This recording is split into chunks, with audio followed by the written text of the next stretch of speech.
자, 그러면 이제 이 전필제가 그 조선 사회에 그 끼친 영향, 교육적으로나 이제 정치적으로나 학문적으로나 그것을 잘 볼 수 있는 하나의 그 대표적인 그게 이제 말하자면 이제 그 소재가 이거예요. 전필제 이제 학통, 그 제자들 학통을 한번 정의를 해보겠습니다. 우리 그게 페이지 있죠. 그 주로 말할 때 18번 주 위에 그림이 있죠. 18번 주를 한번 찾아보세요. 그 도표 있죠. 이게 해야 이제 일목요연하게 이제 눈에 보입니다. 자, 이게 이제 학통을 보면 위에는 이제 저 공자, 맹자, 뭐 정자, 주자 쭉 해서 뭐 폰, 또 야한 길제, 그다음에 강호, 그다음에 전필제 이렇게 쭉 내려왔죠. 오다가 전필제 때 폭발적으로 이렇게 제자들이 늘어나고 그로 인해서 전도가 폭발적으로 일어나게 되었습니다. 그래서 그 제자들이 조선 문명을 이루는 전체적으로 다 주류를 이루었습니다. 그러니까 이 영향력을 어떻게 적다고 하겠느냐, 그지? 그죠? 그러면 제일 처음에 이제 전필제한테는 한원당, 그다음에 조광조의 뒤를 이은 사람이 이제 많이 있겠지만 이제 이 도통과 연결되어 있는 분들만 거론한다면 성수침, 그다음에 성수침이 누구냐면 우리 왜 성혼 뭐 들어보셨죠? 그쪽 이제 아버지예요. 성수침, 백인걸. 그러면 조광조의 제자가 성수침, 그다음에 백인걸이 있는데 성수침은 자기 아들 성혼에게 이어졌어요. 그다음에 성혼은 이제 그 이 윤씨들 외갓집이 성씨집이에요. 이제 외손들한테 넘어간 거지. 도통이 성혼, 윤황, 그다음에 윤성거, 윤정이 누구냐면 이른바 그 노론 할 때 소론의 우두머리예요. 이제 그 학통이 그래 갔어요. 그다음에 조광조의 제자 백인걸하고 율곡 이이하고 같은 고장 사람이에요. 그럼 백인걸을 중심으로 율곡이 거기서 공부도 하고 그래 했어요. 그거는 율곡 이이가 백인걸의 수업을 받았어요. 자, 그러면 율곡 이이는 이제 이른바 우리가 알고 있는 기호학파의 이제 또 거두잖아요. 거기서 전필제, 한원당, 조광조, 백인걸, 율곡 이이 그런 내려왔습니다. 그리고 이제 그 다음에 김장생 이른바 우리 충청도 양반이라고 하는 사람이 이제 원조가 되죠. 충청도 논산에 거주하고 있죠. 지금도 도남서원이 있어요. 저도 그거 많이 가봤습니다. 그 다음에 김장생의 제자가 이제 김집이라는 사람이 있는데 일단 그 하나 더 건너뛰어서 송시열이 김장생한테 직접 배웠어요. 송시열 잘 아시죠? 이제 기호학파의 노론의 영수죠. 그러면 결국은 저기 보면 성수침, 성혼, 윤왕, 윤성거, 윤정, 그다음에 저기도 일종의 이제 기호학파라. 영남 지역 말고 저쪽 너머 동네니까.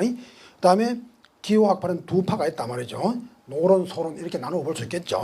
그다음에 이제 노론 쪽은 백인걸, 이이, 김장생, 송시열 이렇게 내려갔는데, 그럼 여기도 엄밀히 나누면 저 윤씨들 쪽으로 가는 저거는 성혼 우계학파라 이렇게 볼 수가 있어요. 왜 거기서 내려가는가? 저 윤씨들 외갓집이 성씨집이에요. 그러니까 그렇게 내려갔어요. 그리고 윤성거가 또 김장생한테 배우기도 하긴 했어요. 좀 섞였겠죠. 저쪽에 저 집에는. 그러니까 저 소론 집안에는 이쪽에 그 율곡 쪽으로 내려간 그 노론 쪽 학문 우암한테 배웠으니까 우암 제자예요. 그것도 하고 또 자기 아버지 윤성거는 또 김장생의 제자요. 그러니까 저쪽 집에는 우계의 그쪽 학문도 섞였고 율곡의 학문도 섞였어요. 소론 집안에는. 그렇죠? 그 다음에 이쪽 노론 학파에서는 뭐냐? 백인걸, 이이, 김장생, 송시열 이렇게 이제 내려가죠. 자, 이 사람들이 조선 사회에 미친 영향이 이미 엄청 큰 거죠. 기호학파를 둘로 나누면 노론, 소론 나누는데 저 사람들이 벌써 사실은 인조 반정 이후는 저 사람들의 세계에서 율곡학파의 인조 판정 때 저기 남명 제자는 도륙을 당했죠 다. 그죠? 그런 거 좀 땡 끝나버렸어. 그다음에 이 기호학파 율곡 제자들이 그 인조 반정을 일으켰는데 이쪽에 태계 쪽 사람들이 일부 거들었어요.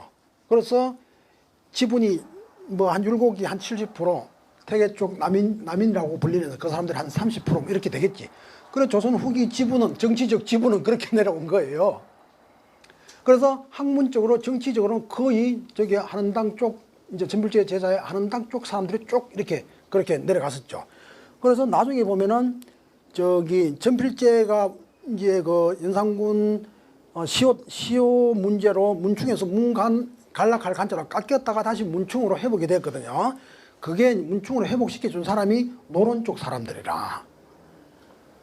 우리는 뭐 무슨 파 이런 거 안 가리는데 이상하게 그쪽 사람들이 아마 여기 한원당 쪽으로 타고 내려와서 기호 지역 쪽으로 도맥이 이어졌다는 걸 확실히 그걸 했겠지. 그래서 저 선대 선생을 대접하는 의미에서 이제 그 우암이 김수원한테 막 이렇게 이야기하고 그래서 자기들끼리 노론해서 이것을 세워줬어요. 문충으로 호를 다시 되돌려줬어요. 전필제가. 자, 그 다음에 이제 또 한원당이 이제 교육 사업에 많이 열중을 했습니다. 전필제 제자 중에서. 그런데 이제 저기서는 우리가 잘 아는 김안국, 김정국 형제가 저기서 나왔어요. 되겠죠? 그러면 김안국한테는 김인후, 하서 김인후, 이건 전라도 학파예요. 그 밑에 또 배운 사람이 기대성이에요. 기대성은 나중에 태계한테 또 제자 되기도 했죠. 그 이게 김인후, 김안국, 김인후, 기대성 이 사람들은 조선 유학사에 그건 큰 줄거리들이에요. 저 그다음에 김정국은 정지운이라고 하는 사람이 있는데 이 사람이 천명도설이라는 글을 지어가지고 그림하고 이걸 태계한테 보여줬어요. 그래서 태계한테 영향을 좀 줬어. 그래서 태계가 이걸 들고 뭐 이렇게 비평을 하다가 나중에 기대성하고 편지로 이기사단 칠정론 논쟁이 붙어서 그렇게 이기사칠론이 거기서 나온 거예요. 우리 태계가 그러면 왜 그 태계 율곡은 뭐 기발이 이발이 어떻게 골치 아픈 거 있죠, 그죠? 그게 여기서 정지훈이라는 사람이 천명도서를 지은 거 거기서 시발이 됐어요. 그다음에 우리 서화담 잘 아시죠? 서화담은 김경필 제자 중에 이연경이라는 사람이 있어요. 이연경이 제자가 서화담이잖아. 서화담 밑에 토종 이지함 박순 다 굉장한 사람들이죠. 그 다음에 한원당 밑에 이제 정붕이 있어. 정붕한테 박영이 배웠고 박영이한테 배운 도통을 받은 사람이 여기 우리 에림손에 모셔져 있는 신계성 선생 요 길로 내려왔어요. 이 신계성 이 선생님 대단한 분인데 참 안타까운 일이네. 참 안타까워요. 어째 정치적 지형이 잘못이 들려서 여기 분들이 강호, 전필제, 신계성 이런 선생님들 빨리 좀 살려내세요, 여러분들. 다른 동네는 별 것도 아닌 사람들 가지고 뭐 난리를 피우는데 이런 위대한 선생들을 이렇게 내팽개 쳐놓고 있다는 게 이거는 다소 좀 이게 정상이 아닌 거예요, 이게. 이 신계성 선생 이게 대단한 분이에요, 대단한 분. 남명이 보통 남명입니까? 남명도 한 수 적고 간 양반이요. 그런 이런 학통이 신계성 선생은 아까 말했죠. 마음을 닦는 그런 경공부를 엄청 하셨어. 그게 이제 아까 전필제 심학으로부터 이렇게 내려온 맥이 있는 거예요. 그죠? 대단하다고. 자, 그 다음에 이제 일두계통. 일두 잘 아시죠? 정려차 함양에 있죠. 자, 거기서 이제 노우명하고 또 뭐 제자 몇이 있어요. 그래서 남명 조식이 저 일두 쪽으로 이제 그걸 사숙이라 하지. 사숙. 직접 안 배워도 건너뛰어서 배우는 거. 그래서 그 밑에 이제 뭐 각재우, 김호는, 정인홍 등등 이제 남명학파가 되죠. 그 다음에 이제 그 전필제 직계 제자 중에 우제 손중돈이라는 분이 있어. 우리 양동에 가면 밑에 회자 선생 동네 말고 위에 손씨들 동네 있죠. 거기에요, 거기. 그 손중돈. 손계돈이라는 분이 있는데 동생. 그분도 전필제 제자예요. 그 손중돈이 이제 이 우제 손중돈이 그 회제 이연적의 외삼촌이라. 회제 선생이, 회제 아시죠? 요 양동에, 우리 이 고을이니까 잘 알고 지냅시다. 회제 선생이 어려서 이제 그 아버지를 잃고 외삼촌을 따라다녀서 손중돈 선생을 배설을 하러 가면 거기서 학문을 배웠단 말이에요. 그러면 회제는 누구 제자입니까? 전필제의 손자 제자 아닙니까? 그럼 회제가 조선 유학사에 이제 그 업적을 남긴 게 뭐냐면 리를 중시하는 사상, 리존 사상. 이를 중시하는 사상이 태계한테 넘어갔죠. 이제 태계, 사수. 그래서 태계학파가 그 이를 존속하는 것은 회제의 근원을 대고 있어요. 그래서 태계 자신도 회제, 전필제를 사속했다 그렇게 이야기를 해요. 자, 그래서 뭐 태계학파 밑에는 뭐 많이 알죠. 조모, 김성일, 유성룡 등등. 그러니까 이제 여기 우리가 알고 있는 거 여기 보면 벌써 성운학파, 율곡학파, 그다음에 남맹학파, 태계학파 이거 빼고 나면 어디 있습니까? 조선의 유학학파. 또 정치 세력도 이 학파와 같이 가니까, 그죠? 옛날에는 조선시대 그 학문과 뱃설이 같이 내려갔잖아요. 정치적 지형, 교육적 지형, 학문적 지형이 함께 이어져 간다고. 그 이거 빼고 또 지금 다시 조선 유학사에서 말할 수 있는 그 뭐 누구를 드러낼 겁니까? 없죠. 또 이제 마지막으로 이제 우리 타경 선생은, 타경 선생 아버지는 또 강호 선생한테 배웠어. 타경 선생은 또 강호 선생 아들 전필제 선생한테 배워서 이 집안에 뭔가 인연이 깊은 거지. 그 타경이 밑에 정신적으로 이어받은 사람이 김대유 들어보셨죠? 삼족당 김대유 이제 타경 청도. 저도 대단한 분이에요. 이제 저 김대유 선생하고 신계성 선생하고 남맹 조식하고는 이거 뭐 그야말로 막 완전 절친이에요. 남맹이 한번 내려오면 여기 막 같이 모여서 맨날 며칠이고 그냥 그렇게 참 의기가 상투합하는 그런 사람들이에요. 그 공통점이 뭐냐? 모두 다 무시무시하다는 거, 삼엄하다는 거, 만만한 선비가 아니다라는 기절이 그건 다 공통점이에요. 자, 그래. 그다음에 이제 기타 전필제 제자는 뭐 100명 넘습니다. 더 될 수도 있는데 사화 때문에 전필제 점자만 자꾸 떨어지려고 그래. 그런 상황에서 어떤 사람은 태연이 그냥 있었고 어떤 사람들은 시류를 따라가느라고 나 전필제 제자 아닌데요? 이렇게 한 사람도 있었다 이거지 이제. 그럼 대부분 우리가 알고 있는 예를 들어 한원당 같은 사람도 죽을 때는 그 무사와 갑자사와 때문에 죽었잖아. 결국 다 연결 전필제 제자기 때문에 죽은 거예요. 또 제자들 때문에 전필제는 또 부관 잠시 당한 거고 한 덩어리였으니까 이게 골치 덩어리 미워 죽겠는 이 살인파 요거 골치 아픈 이 인간들 에레 그냥 연산군을 막 유장하게 해서 막 또 썰어버린 거야. 그냥 모조리 막 결단 나버린 거지. 그럼 그 어쩔 수 없는 인연이에요. 뭐 어쩔 수 생사를 같이 할 수밖에 없는 그런 동지들인 거라. 그 무슨 끈끈한 유대들이 있어. 한당 죽을 때 시험을 턱 물고 죽었다잖아요. 응? 이건 참 가슴 아픈 일들이야 모두. 이게 만약에 연속극이나 이런 데서 이거 제가 강의했던 거 이 내용만 쭉 살려서 해도 더 이제 보완을 해야겠죠.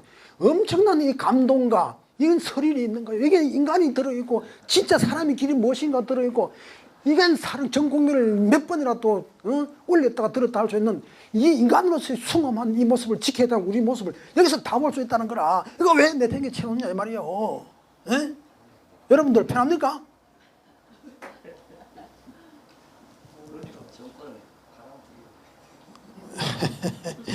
그 지금이라도 이제 뭐 지금은 막 이렇게 뭐 이런 사업도 하고 뭐 그래 하지 않습니까? 이게 잘 발전됐으면 좋겠어요. 좋겠어. 그래서 불쌍하고 억울하게 돌아가신 그 선생과 제자들이 그 신혼이 돼. 아디 저 원혼들이 어디에 구처를 떠들고 있을지 원통에서 그러고 있을지 어떻게 합니까? 억울하게 다 죽었는데 옳게 살다가 죽었거든. 그 억울한 거 아니고 뭡니까? 나쁘게 벌 받아 죽으면 누가 뭐라고 합니까? 그죠? 저 기라성 같은 하늘의 별처럼 저런 많은 선생들이 떼죽음을 당했단 말이에요. 그러고 그냥 잠잠하게 그냥 있어? 자, 그래서 이제 이 학문의 계통은 이제 이와 같습니다. 그러면 이건 조선 사회라고 하는 건 전필제를 빼고는 말이 안 되는 이야기입니다. 이렇게 위대하고 어마어마한 이거는 그냥 뭐 전필제를 떼우자 이런 이야기가 아니에요. 이거는 그냥 다 학자들도 이야기하는, 물론 일부는 아까처럼 이상하게 말하는 사람도 있지만 이거는 역사적으로 속일 수 없는 사실인 겁니다.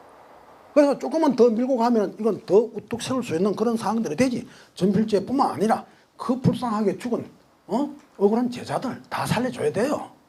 다 살려줘야 돼. 그러면 어마어마한 그 정신적 영향이 이 밀양사회에서 일어날 수 있는 거예요. 조선 정신의 메카가 될 수 있어요. 그거는 경제적 그 어떤 그런 것들보다 가치가 있고 경제적 이득도 얻을 수도 있어요. 이 동네의 위상이 높아져 버리면 어떻게 되겠습니까? 높여줄 수 있는 건덕적이가 여기 있다는 이야기지 이제. 자,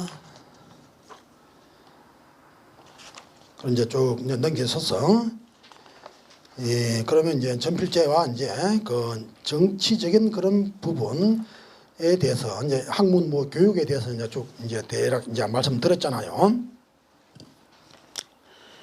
자, 이제 전필제와 이제 정치와 이제 관련, 자, 요거에 대해서 이제 말씀을 드려보겠습니다. 그래 이제 이 뭐 배설에 이제 나갔습니다. 배설에 나가는 거는 어차피 이건 도를 펴야 되는 그런 사명이 있는 겁니다. 그러니까 이상하게 그냥 전필제가 이 도를 전하고 싶으면 그게 그냥 심심하니까 그래 했겠습니까? 잘못하면 죽을 수도 있고 결국 그런 것 때문에 다 절단이 났는데 분명히 뭔가 소명의식을 가지고 있다는 이야기입니다. 그래서 정치라고 하는 것도 결국은 이 도학, 인간의 길, 올바른 사람의 길을 내 마음에 도를 닦고 이걸 터득이 돼서 실천이 돼서 온 모든 사람이 편하게 사는 거 그게 뭐가 나쁩니까? 그게 도학 정신이에요. 내 수양을 통해서 천지가 나중에 조광조 때 가면 지치주의 그잖아. 요순 정치 나오잖아요. 그거 다 거기서 연계되어 나온 거 아니겠습니까? 그럼 그게 뭐가 나쁘다는 거예요? 나쁘다고 안 하지. 아무도 나쁘다 안 합니다. 자, 이러한 자산들을 우리가 오늘날 살려내면 현대 정치도 더 맑게 만들어줄 수 있고 미래 정치도 더 맑게 만들어줄 수 있고 그뿐 아니라 모든 국민들이 제각기 인간의 모습을 찾아가면서 사는 사람이 사는 세상으로 가야 되지 않겠느냐. 더구나 미래는 인공지능의 시대가 오고 빅데이터 시대 오고 자, 이런 상황에서 우리 인간은 우리 가치를 어디서 찾을 것이냐 이 말입니다. 지능으로 말하면 로봇만도 못해요. 무슨 아무리 복잡한 계산도 우리는 한 달 걸릴 걸 저 인공지능한테 맡기면 하루도 안 걸려. 그냥 들어가면 바로 나오니까. 그럼 사람의 가치는 어디서 찾으랍니까 여러분? 응? 인공지능만 살려고 사람은 다 죽어야 돼요? 인공지능은 기계거든. 그건 사람이 아니라고요. 물론 만물은 존중해야 되기 때문에 인공지능도 존중해야 되겠지만 그렇다고 해서 그거는 사람은 아니다 이 말이야. 생명이 있는 건 아니기 때문에 응? 혼이 있는 건 아니다 이 말이요. 그래서 인간의 장차는 이제 어떻게 갈지 몰라. 우리나라의 문제도 있고 인류 전체의 문제들도 있고 이러한 문제들을 풀어갈 수 있는 것들이 아까 말한 이 신법 속에서 찾아낼 수가 있는 거라. 이게 예를 들어서 지금은 이제 4차 산업시대에 이제 초입에 들어왔잖아요. 이번에 코로나 전염병을 통해서 4차 산업 사회는 더 가속화됩니다. 그럼 그 중에서 자 여러 가지가 있지만 자 인공지능 그러고 이제 의학, 뭐 이런 것들은 결국 우리 인간의 인지와 정서, 이건 아까는 국리, 이거는 뭡니까? 거경, 이런 것 같은 부분과도 침범하는 성향이 있어요. 예를 들어서 봅시다. 하버드 내 학교에 있는 그 정보들을 몽장 디스켓에 담아서 로봇 지능이 집어넣어버리면 우리가 천년 해도 못할 학습량을 저 로봇은 가지고 있어요. 맞죠? 그럼 그 칩을 우리 뇌에 심어버려요. 그러면 책 볼 필요가 없어져요. 정말이에요. 그 대신에 칩이 없으면 사람 먹통이 되겠지. 어쨌든 결국은 대세는 그렇게 가버린다 이거야. 그 다음에 이 정서의 성향으로 가면 우리들의 이 감정이라고 하는 거는 자 우리는 이제 나중에는 우리 몸 뭐 뇌까지 갈 것도 없어. 이 몸에 이게 문신만 새겨도 여기 칩이 담기게 돼요. 그래서 주민등록번호처럼 뭐 예를 들어 몇 번 뭐 감봉의 재수처럼 몇 번 누구는 몇 번 우면은 아니면 몇 번 매는 지금 뇌가 지금 어떤 호르몬이 더 많이 생성돼서 지금 우울증에 빠졌다. 그러면 약이 자동으로 처방에 내려서 투여되고 그래서 빨리 해결이 돼. 그렇게 돼요. 그게 미래 사회예요. 그게 4차 산업 사회고 이 사회는 통제 사회가 되는 거라. 그럼 그 칩에 등록이 되지 않으면 은행에 결제도 못하, 아무도 기차도 못하, 아무도 못하. 어쩔 수 없이 그 칩에 등록되면 그래서 분명히 혜택을 보지만 나는 동시에 감시의 대상이 되는 거예요. 그래서 큰 세계, 누군가 신세계가 온다는 거라. 신세계? 진짜 와. 이것은 아무도 거역할 수가 없어. 종교나 뭐 이런 데서 거역하면 우리나라 자체가 망해버려. 그런 세상에 안 와야 되는데 오는 걸 말릴 수가 없는 거야. 그럼 어쩔 수 없이 그거에 적응을 해야 되는 거라. 거기서 우리가 살아남, 우리 국가도 이 4차 산업사회 시대에 적극 부응을 해야 돼요.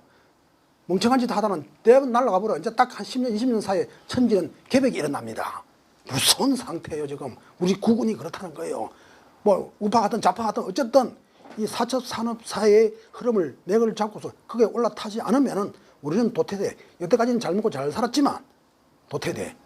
미래는 그쪽이 지배하는, 그러니까 문명의 패러다임이 바뀌었단 말이에요. 지금도 정보화 사회야. 그래서 3차 정보라 그래. 4차 정보는 이거에 정보에 또 정보 시대가 온단 말이에요. 응? 지금 적응을 하고 있는지 마는지 나는 모르겠어. 도대체 이 국민들 굶겨 죽일는지 살릴는지 어쩌는지 어떻게 하는 건지 나는 몰라. 그거 국가에서 그런데 신경을 쓰는지 쓰는 것 같기도 하고 안 쓰는 것 같기도 하고 이렇게 혼란한 가운데 쓸 수 있을까? 이것도 민간 기업에서 하는지 어쩐지 그렇게 이거 놓치면 우린 죽습니다. 우리가 뭘로 먹고 살 거예요. 그거는 이제 국가적인 문제고 우리 인간 개체적인 한 사람 한 사람의 문제는 우리가 이제 어쩌면 이택이 돼. 우리가 이게 등록이 네트워크 속에 속한, 즉 큰 세계, 신세계의 큰 네트워크 속에 등록되는 이론인데 그 이론이 안 되면 현실적으로 은행 결제도 못하고 이게서 자연인으로 살아야 돼. 자연인은 그 아무나 살아요. 가봐, 그게 쉬운 건지. 그리고 일부 인구들은 도태시켜버려. 이제 자식을 못 낳게 하고 결혼을 안 시키고 동성연애 시키고 이렇게 해서 인구 감소를 일으켜. 그러면 이제 인구가 확 좀 줄 거단 말이에요. 그런 어느 정도 인간을 가지고 이끌어 가려고 하는 사람이 있는데 그게 이제 우리가 잘 아는 그런 딥스테이트 세력이라고도 하고, 일루미나티라고도 하고, 큰 형님이라고도. 그거 있어요. 거짓말 아니에요. 그러면 그거 모르면 꿈속에 살아. 또 아득한 옛날 이야기 하고 살아. 그런 그들의 흐름을 잘 알고 있어야 돼. 잘 알고 있어야 돼. 자, 실제로 그런 세대 와요. 자, 그러면 우리가 감정 희노애락도 요 기계가 조절해버리고 우리 인지도 기계로 해결해버리고 그럼 사람 뭐요? 그러면 저 사람들이 볼 때는 사람 아무것도 아닌 거야. 근데 그런 것이 아니거든. 자, 그러면 제가 한때 이런 사회가 온다는 거 우리가 이 공부를 진짜 공부는 이 공부도 마음 공부도 하고 옛날 공부도 해야 되지만 미래 공부도 같이 해야 돼요. 안 그러면 허하게 돼. 이 살인파 도학파도 내고로 막 이 도학만 한 게 아니고 전필 선생님도 그렇고 타경 선생님도 그렇고 이 사람들은 실무 현실에 굉장히 밝아요. 그래서 지방 가서 어디 갈 때마다 그 시대에 그 백성들의 고통을 그대로 해결해주고 앉아서 웽하고 이래 안 살았단 말이에요. 뭐 예절만 지키라 이렇게 안 했단 말이에요. 지금도 그래 해야 돼. 우리 인간의 길도 우리 영혼의 길도 찾지만 또 현실적으로 먹고 살 것도 다시 생각하면서 가야 돼. 그런 상황이에요. 자, 그럴 때 그러면 그렇다 칩시다. 그러면 이게 이렇게 돼버리면 그런데 사실은 인간의 진정한 가치는 이 인지나 정서 이거에만 있는 게 아니에요. 우리 유학에서 말하면 유학에서 말한다면 그걸 뭐 본성이라고 해야 되겠나? 또 다른 말로 하면 영혼이라고 해야 되겠나?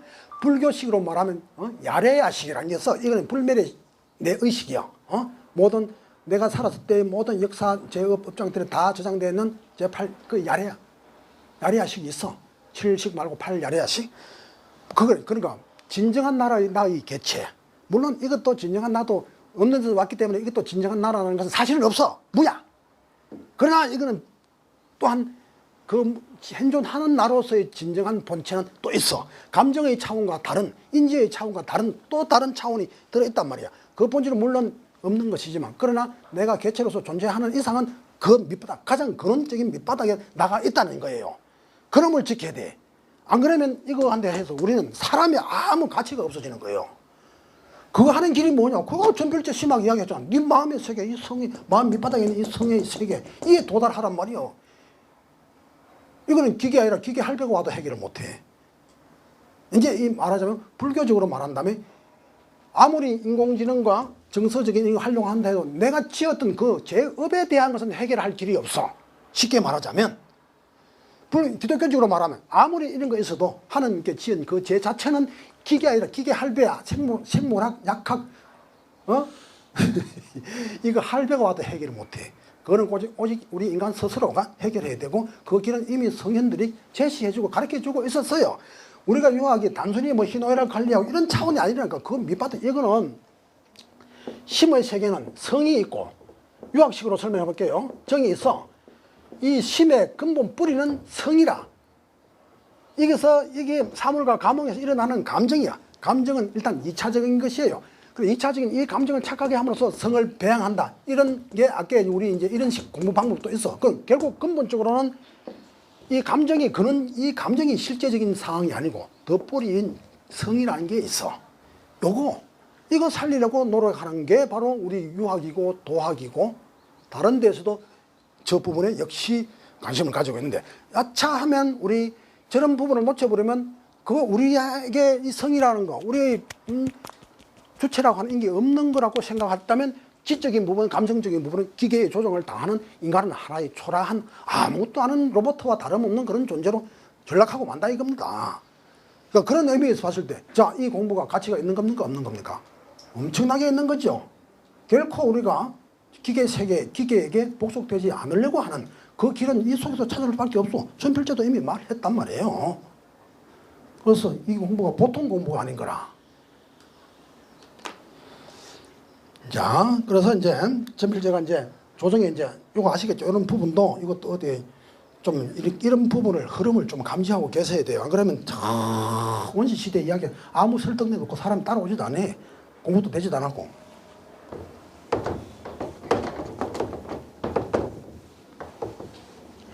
그래서 이제 전필제는 일단 전도한다. 도를 편다. 그런 뜻이 일단 있고 또 그 다음에 이 배설에 나가는 것이 부모님의 소원이기도 했어요. 그래서 배설도 나가는 그런 의미도 있어요. 분명히.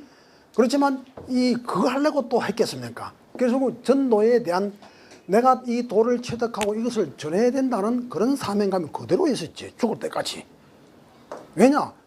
본인이 그렇게 살았고 이렇게 제자들에게 주는 걸 아까 밀양 서원에 밀양 향교 재생들에게 주는 걸 봤었죠? 그런 거 보다시피 실제 삶 자체가 그랬고 어디 목민관을 가고 어디 갈 때마다 이걸 어떻게 하면 펼칠까 임금한테도 계속 이야기하고 그래 했는데 저 훈구파가 자꾸 방해하고 저것들 때문에 마음대로 어떻게 할 수 없는 그런 한계가 또 있었어요.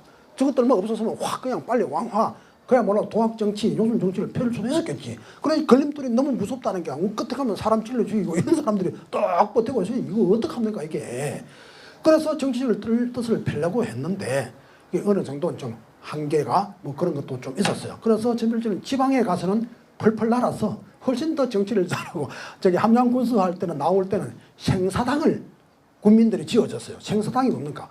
원래 사당은 돌아가신 사람을 추모하는 장소잖아요. 전필제 살아있는데 살아있는 사람을 함양 백성들이 조석으로 물을 떠다 놓고 신에게 비들듯이 전필제 선생을 기도한 산 생사당을 함양 백성들이 만들었어. 그리고 어디 가는 곳마다 그 도학 정치를 펴서 그 백성들의 고민을 해결해주고 이거는 그냥 자료에 있는 거예요.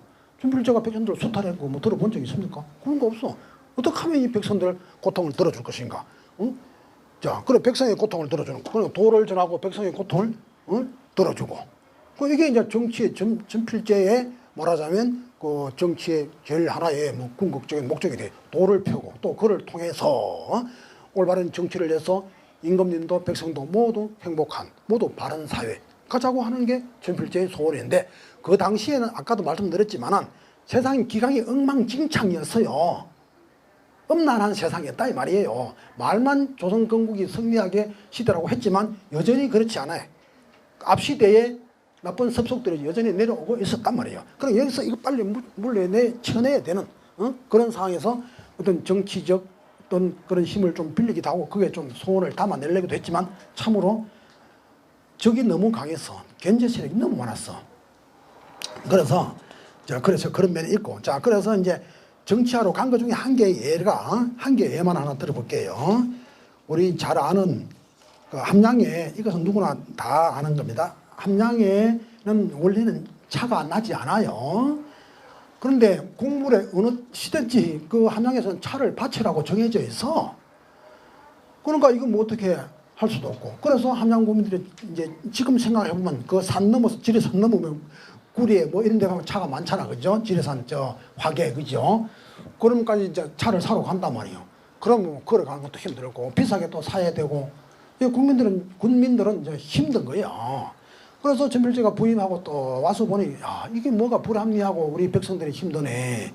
그래서 이제 막 그 신라시대 때 막 이 전적을 뒤졌더니 그 엄천사 터에 있는 터에 거기에 차를 재배했다는 기록이 이제 있었어요. 그래서 이제 차 그 씨앗을 구해서 그것을 심어봤단 말이야. 그러니까 차가 막 자라느냐. 전필제 뭐 좋아서 어쩔 줄 모르는 게야. 그래서 나중에 차밭을 많이 했어. 그래서 그 차를 따서 그걸 이제 조정에 이제 바치는 공무를 그걸로 이제 대체를 한 거예요.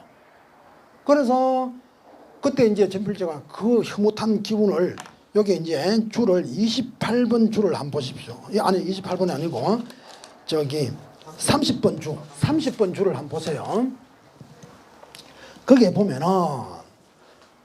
보면은 이제 그때의 기쁨을 이제 읊은 게 나와요. 그래 신령스러운 차삭을 받들어 성군의 장수를 빌려하니 이건 이제 공물에 올린다 이 말이죠.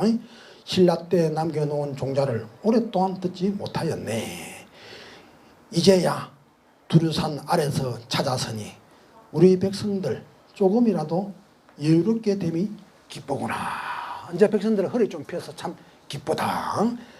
그 다음에 2절 대수박 거친 밭 몇 일항에 자영차며 차 이름입니다. 오치차는 언제나 무성할고 다만 백성들의 심장살점을 치유하게 할 뿐이요. 심장살점을 치유한다는 건 뭐냐? 속을 태우는 거. 저러면 공무를 구해오려고 하니 속을 태우는 마음병을 치유해 주는 거. 그게 내 뜻이 있다 이거야. 할 뿐이요. 새싹을 대그릇에 담아 진상하기 바라지 않네. 이것을 뭐 어떻게 이 차 자체를 어떻게 하려고 하는 그보다는 이게 차를 성공적으로 재배함으로써 아 우리 백성들 마음 고통 번뇌를 이제 덜게 되었구나.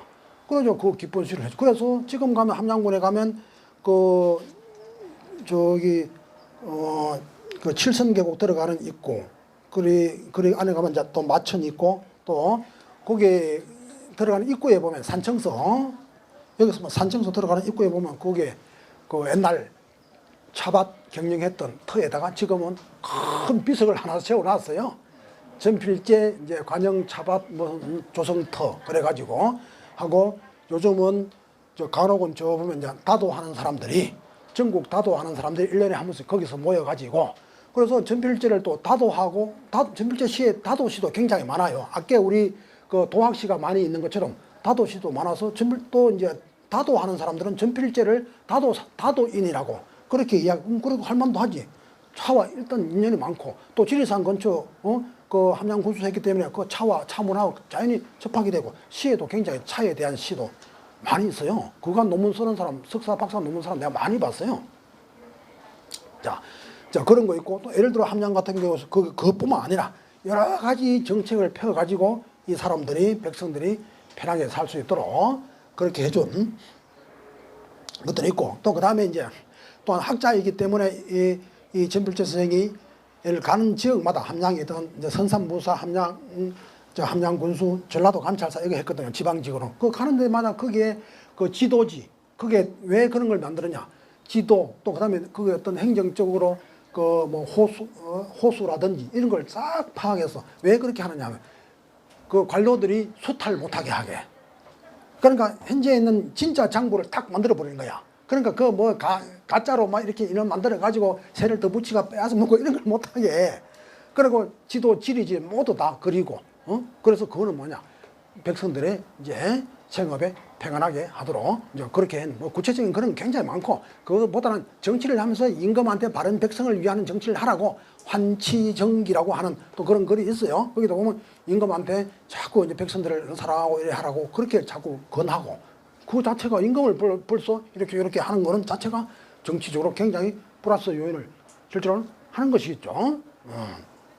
그 이제 이 전필제한테서 이게 이제 하나 참고적으로 알게 될 게 그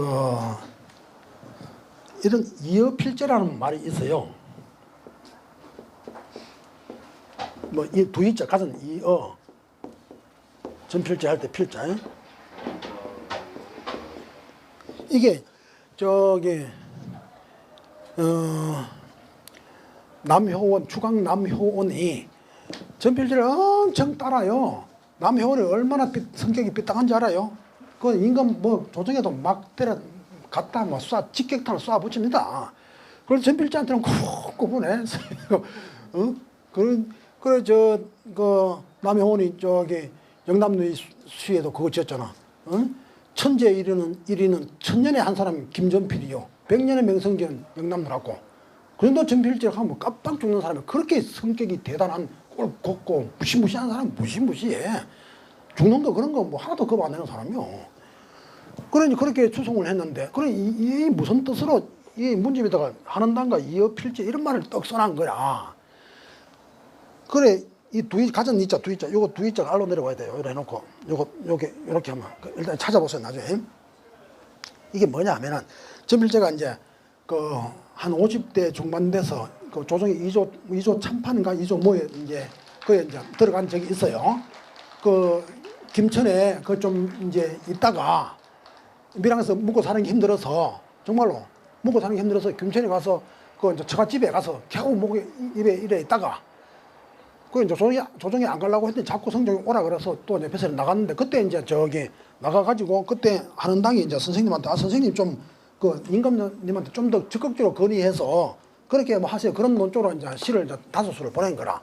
그리고 전필재는 그래, 그래 하고 야 너 한 와봐라. 막상 여기에 마음대로 급하게 성급 이래 될 수 있는 게 아니다. 우리 도에는 원래 굴곡이 많다. 그렇게 만만한 게 아니다. 그래 하고 그럼 이제 끝났어요.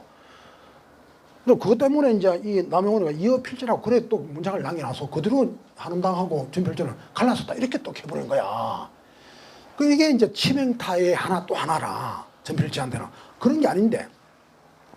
그러니까 이제 이걸 가지고 이제 나중에 태계한테 이제 누가 물어봤어. 이게 이어필재라고 하는 게 무슨 말이겠습니까? 몰라. 선현들이 그분들이 그렇게 할 이유가 뭐 있나? 그래서 태계가 이제 하는 말이 굳이 하는 말이 전필재는 문장지사고 한나는 도학지사고 학문의 노선이 달라서 그래 된 것 같다. 이렇게 해버린 거야. 그 이유는 조정에서 건백을 좀 더 적극적으로 개혁을 합시다 이거 했는데 이건 이제 전필재는 야, 이 소굴에 마음대로 되는 건 아니다. 내가 하려고 하지만 뜻대로 되는 거 아니다 하고 아무것도 없어요. 그런데 이어필재를 또 써놓으니까 사람들이 이해를 못 해가지고 그래 누가 이제 저기 태계선생한테 가서 돈 물었어. 그렇게 말해버렸는데 그거 아닌데 조정에 좀 더 적극적으로 개혁할 건 말고 이것 때문에 두 사람이 시를 주고받은 것 뿐인데 태계가 갑자기 전필재는 신문만 하는 사람이고 한당 경쟁도 도학만 하는 사람이고 이렇게 해보는 거야. 그래 보니까 아까 그 말처럼 전필재는 그 은행록에 시만 짓는 사람이 불과하다 학자다 아니다 이렇게 해보는 거하고 또 맥이 이어져 버렸잖아요. 그게 그래 이제 고정화돼 버린 거야. 사실은 그게 아닌데 전필재의 도학에 대해서 여태까지 이야기를 했잖아요. 마음으로 깨달은 사람이고. 예를 들어 그럼 한원당은 그러면 예를 들어 문학을 하나도 안 했나? 아까 그래 전필재가 한원당이 문학 글 짓는 거 배우려면 안 가르쳐 준다는 거예요. 안 가르쳐 줘. 그래서 한원당이 다른 데서 김맹성한테 가서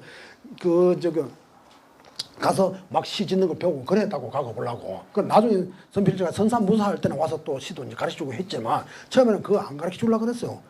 그게 뭐냐면 굳이 욕할 건데 한원당도 역시 문장 공부를 해서 벼슬을 하고 싶어 했고 그래 나중에 하다 안 돼서 연산군 때 형조 뭐 해서 벼슬을 했어요. 하다가 안 되니까 뭐 본인도 물러났지. 그때 보니까 전필재가 그때 그랬구나 하는 거야. 그때 알았겠지.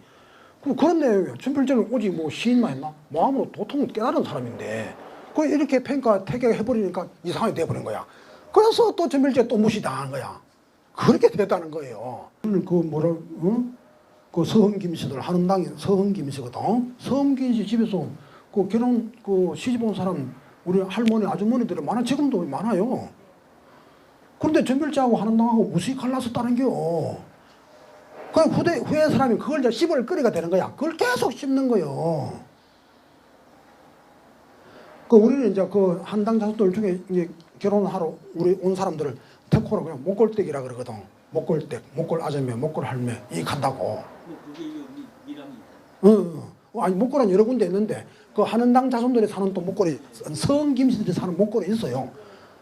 쇠 빽깔이라 우리 경상도 말로 하면 한원당 자손 되게 많은데 도대체 무슨 말이나 하는 거.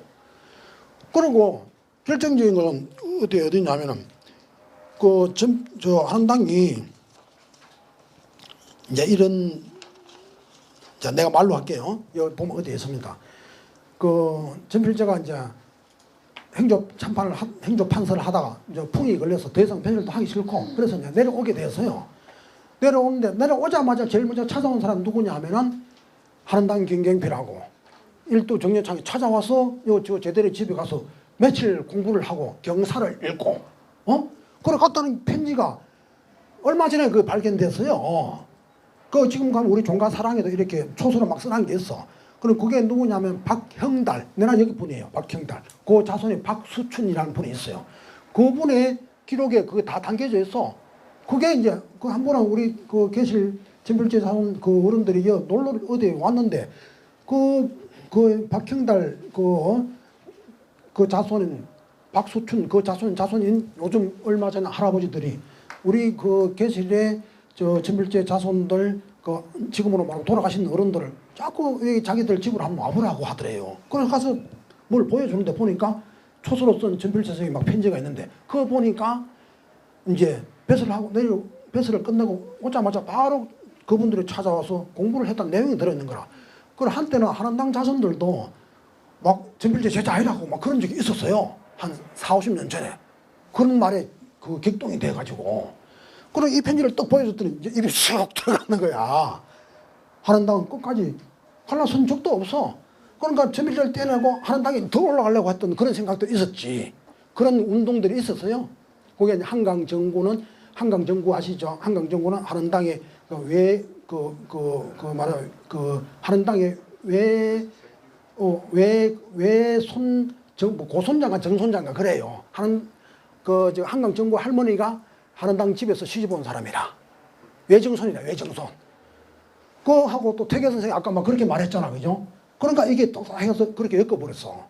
그래서 전필재는 동방오현도 못 들어가고, 문매도 못 들어가고, 그렇게 돼버린 거야, 역사가. 서투리가 그렇게 돼서 얼마나 슬픈 일입니까? 사실이 아닌데 사실이 이상하게 왜곡돼 엮여버린 거야. 그럼 누군가는 엮었어. 그건 이제 결국 작전을 쓴 거지. 그걸 전필재는 팽 돼버리고, 껍데기만 도학종사, 사림영수, 알맹이는 하나도 없고.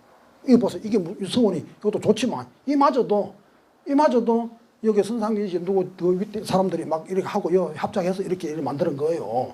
이래 돼서 되겠냐 이게. 이거보다 훨씬 규모도 크고 더 활성화되고 그래 해야 되는 거지. 이상하게 그만 팽을 당해버린 거야. 그런 역사가 있어. 한원당하고 절대로 갈라서지 않았어요.